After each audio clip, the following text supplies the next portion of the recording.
Welcome to a new episode of Art Dig. Today, we are looking at something that is honestly a bit mind-bending. I mean, think about this. The Italian Ministry of Culture just handed over nearly $15 million for a single piece of wood and oil paint. Oh, yeah, the Antonello da Messina piece. Exactly. They bought his Ecce Homo, which is this 15th century masterpiece, at a Sotheby's auction in New York. But, at the exact same time, in the digital realm, you have artificial intelligence systems instantly hallucinating fully explorable virtual realities out of thin air. It is wild. It's like this massive analog flex happening right alongside the ultimate digital frontier. Right, and unpacking that incredible paradox is the mission of our deep dive today. If you're following along with the sources, we are pulling from 4 interconnected essays published by ArtDig, and just a quick note, that's ArtDig with a hard G, rhyming with big. Right, and the core idea they are pushing is this new concept they call digital humanism. Yeah, which basically argues that we need to stop thinking of technology as, like, the enemy of traditional art, or just some cold mechanical tool. The essays show a hybrid ecosystem where the digital is actually reinforcing the human experience. And we are going to get into some crazy territory to prove that today. I mean, we are talking about VR glasses that let you physically smell a digital world, to hidden layers just discovered beneath a famous Van Gogh. Not to mention the massive, very real environmental costs of generating all these infinite AI universes. Exactly. But to really understand where this hybrid ecosystem is heading, we kind of have to start by looking backwards. We have to look at how tech is radically altering our relationship with the past. Because physical works are actually doing incredibly well right now, right? Despite us living in this era where you can just copy and paste anything digitally. Oh, they are absolutely thriving. That Ecce Homo sale wasn't a fluke. The sources point out that Sotheby's Old Masters auctions are seeing record results right now for artists like Artemisia Gentileschi and Michelangelo and Rembrandt. Which is funny because you'd think in an age where you can just download a high-res image of a Michelangelo in 2 seconds, the actual physical object would lose its magic. You would think so, yeah. I mean, it is driven by scarcity, obviously, but it's also about tangibility. We spend all day looking at fleeting pixels, so a physical object that has survived for 500 years just carries this massive emotional weight. It grounds you. Right. But the irony is we are now using our absolute most advanced digital tools to decode and preserve those ancient physical objects. Okay, let's unpack this. Because the conservation tech they talk about in the essays is just, it's unbelievable. Over at the V&A Museum in London, conservators are working on the Rosalind and Arthur Gilbert collection. Right, the historical micromosaics. Yeah. For anyone who doesn't know, these are artworks made from thousands of microscopic, incredibly fragile pieces of glass or stone. And I look at this like, it's almost like using a sci-fi scanner to read a secret diary from the 1800s. That is a perfect analogy, because historically, cleaning a micromosaic meant using chemical solvents, or basically scrubbing it. You were always running this terrifying risk of just destroying the very thing you were trying to save. But now, they're using precision laser cleaning. They tune this laser to a super specific frequency that only reacts with the dirt and the smoke and the deterioration. It literally vaporizes centuries of grime in an instant. Poof, gone. But because the frequency is so calibrated, the actual glass and stone perfectly reflect the light. It doesn't get touched at all. They are uncovering these brilliant colors that human eyes literally haven't seen in centuries. It's just astonishing. And this tech isn't just cleaning surfaces, it is letting us see entirely through the art. The essays talk about this recent discovery with Vincent van Gogh's painting Poplars Near Nunez. Oh, this blew my mind. Right. Using advanced X-ray fluorescence, researchers found out it is actually a triple painting. Wait, a triple painting? Meaning there are 2 completely different finished paintings just hiding underneath the one we've been looking at. Exactly. That is the magic of X-ray fluorescence. Yeah. It doesn't just take a photo. It actually excites the atoms on the canvas. So different heavy metals in those old paints like lead white or zinc yellow, they give off entirely different chemical signatures when the X-ray hits them. Wow. So they can digitally map those signatures and basically reconstruct the hidden layers without ever touching a single drop of paint. Precisely. We know Van Gogh was broke for most of his life, so he reused canvases all the time. But by peeling back those digital layers, we are watching his creative process in reverse. We see the brush strokes he regretted, the whole ideas he just gave up on. It is literally a time machine. It really is. And that translation between physical and digital, it goes both ways now. Like in Doha, architect Martin Khosla built the La Wakala Museum. It's this massive physical building dedicated to the late artist M.F. Hussein. And the entire design was built from just one simple sketch by the artist. That is such a profound act of translation. Yeah. And you see traditional institutions leaning into this too, like the Giorgio Cini Foundation in Italy. They have this DARE program, digital artist in residence on the island of San Giorgio Maggiore. Oh, right, where they drop digital creators into a classical monastery. Exactly. They put these cutting-edge digital artists in this deeply historical monastic environment just to see what kind of psychological shock comes from that cross-pollination. This is vital. But the mechanics of how we actually consume this art, that is shifting incredibly fast. We are moving away from just standing in a quiet gallery looking at a frame. We are stepping completely inside the frame now. We are. And that is all thanks to extended reality, or XR, and this massive leap in interface design. The ArtDig essays point out that the Japanese anime industry is basically the ultimate testing ground for this right now. Yeah, like that Ghost in the Shell exhibition in Tokyo. You don't just walk around looking at sketches on a wall. You put on these X-Real Air 2 Ultra glasses, and the digital stuff is overlaid directly onto the physical room. You become an active participant in the space. And the hardware is getting so much less clunky. Take the 30th anniversary VR game for Neon Genesis Evangelion.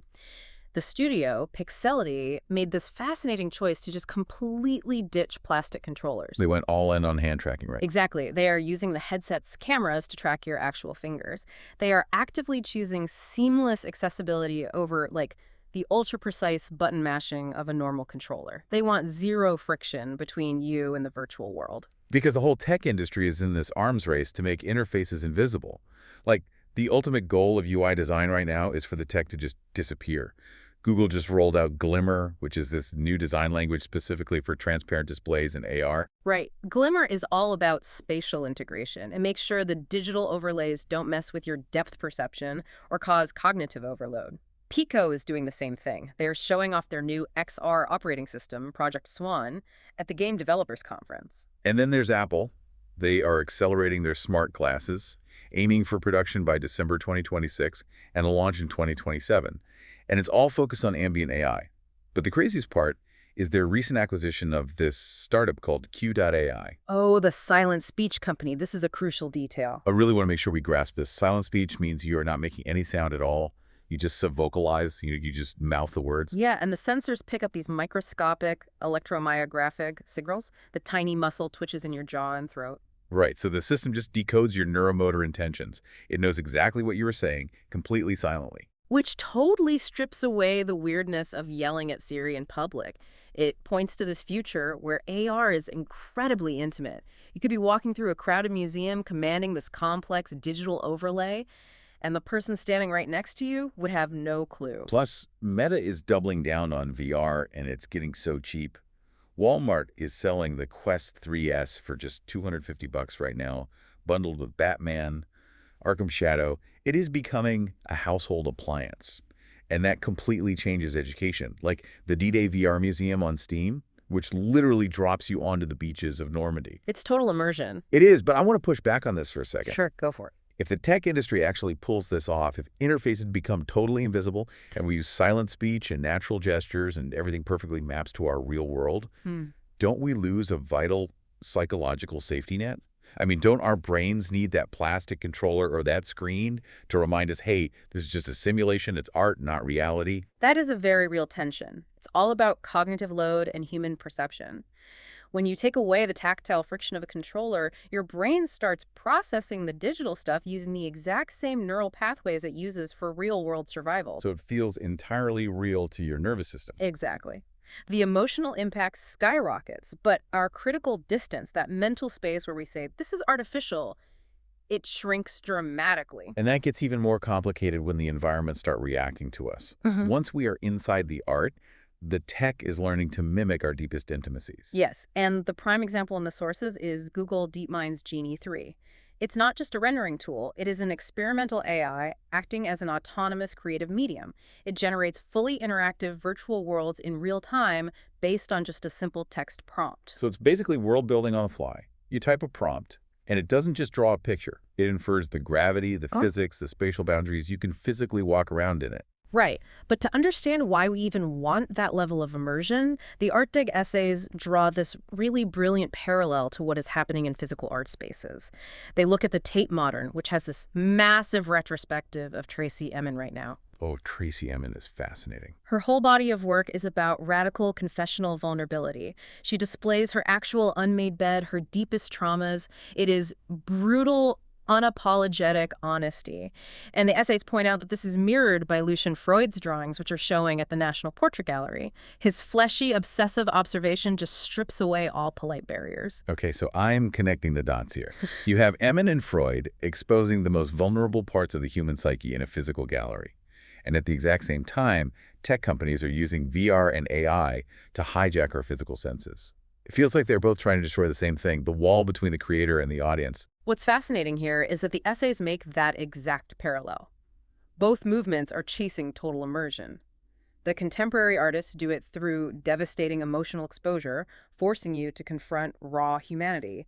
And the VR does it through sensory hijacking, tricking your nervous system. And the hardware's getting so good at the hijacking part. The sources note that Meta Ray-Ban's smart glasses just exploded. They sold over 7 million units in 2025 alone.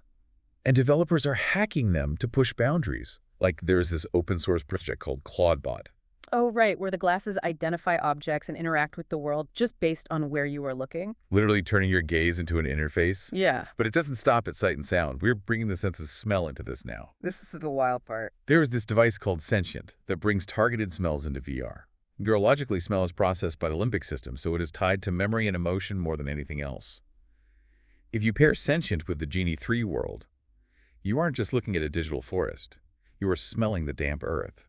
And physical museums are doing this too. The Museum of the Romantic Movement in Paris, and in the former home of Ari Scheffer, they just reopened with these spatial soundscapes that adapt as you walk through the rooms.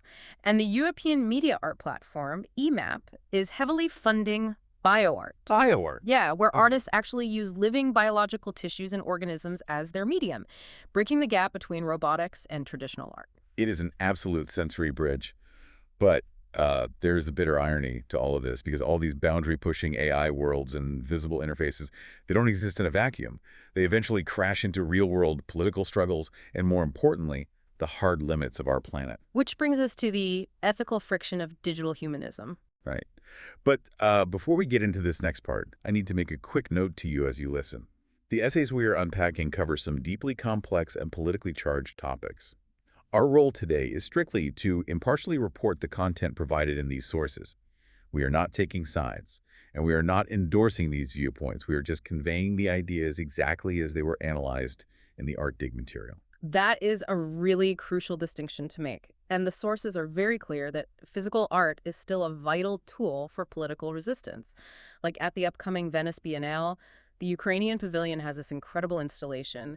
It's a physical sculpture suspended from a heavy industrial crane, and the sculpture was evacuated directly from the front lines of the conflict with Russia. The essays talk about how hanging it from the crane is this powerful visual metaphor for the precariousness of life during the conflict. It takes the raw reality of war and makes it a universal aesthetic language. We also see friction between artists and legacy institutions.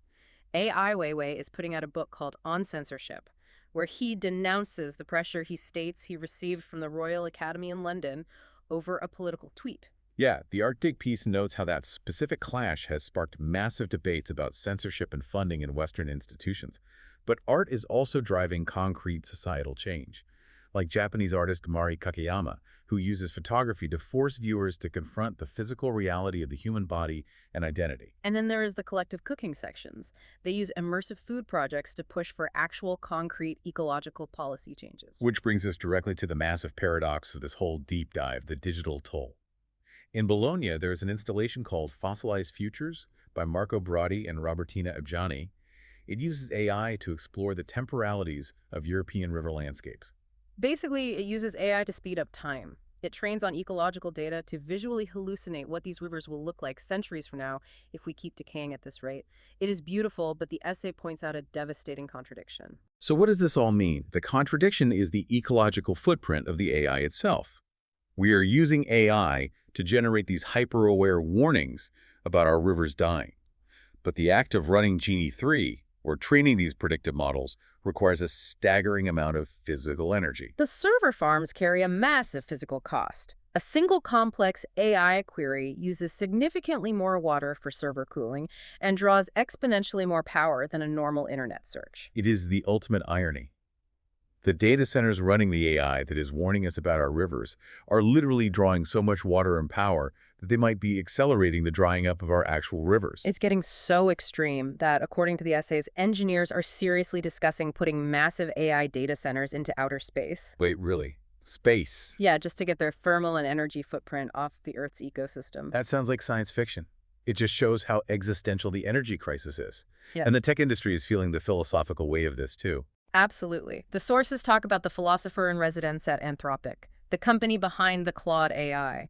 Their hope is that by feeding Claude vast amounts of human art and culture, the AI will learn enough wisdom, ethical and aesthetic wisdom, to prevent an AI apocalypse. It is just wild to think we are actively banking on a machine, absorbing enough human art to save us from the machine itself. But if you pull all these threads together, from the V&A lasers to silent speech, from Tracy Emin to space data centers, what ArtDig is mapping out is that this digital humanism isn't replacing the human experience. A VR headset won't replace the feeling of standing in front of an original masterpiece. They aren't competing. They're expanding the ecosystem. Precisely. The tech is just a new sensory bridge. Whether you use a 15th century paintbrush, a conservation laser, or a sub-vocalized AI prompt, the human drive is the same. We are just trying to express what it means to be alive and connect that to someone else. The canvas is just getting bigger. It is an incredible time to be watching this space. To you listening, if you want to explore the mechanics and the implications of all this, you absolutely need to read the full essays. You can find all the artist profiles and tech breakdowns we discussed today on their website. That is artdig.iat. Again, spelled out artdig.iat. Definitely check out their work, and please don't forget to subscribe to our deep dive series and follow us on social media. There is always more to learn as these two worlds keep colliding. Definitely. And I want to leave you with one final thought to mull over today. We've talked about AI learning, human wisdom, interfaces disappearing, and virtual worlds that smell like damp earth. In a future where the digital sensory experience is completely indistinguishable from reality, will the only way we can recognize true, authentic human art be by actively looking for the flaws, the physical imperfections, and the mistakes that only a human hand could ever create?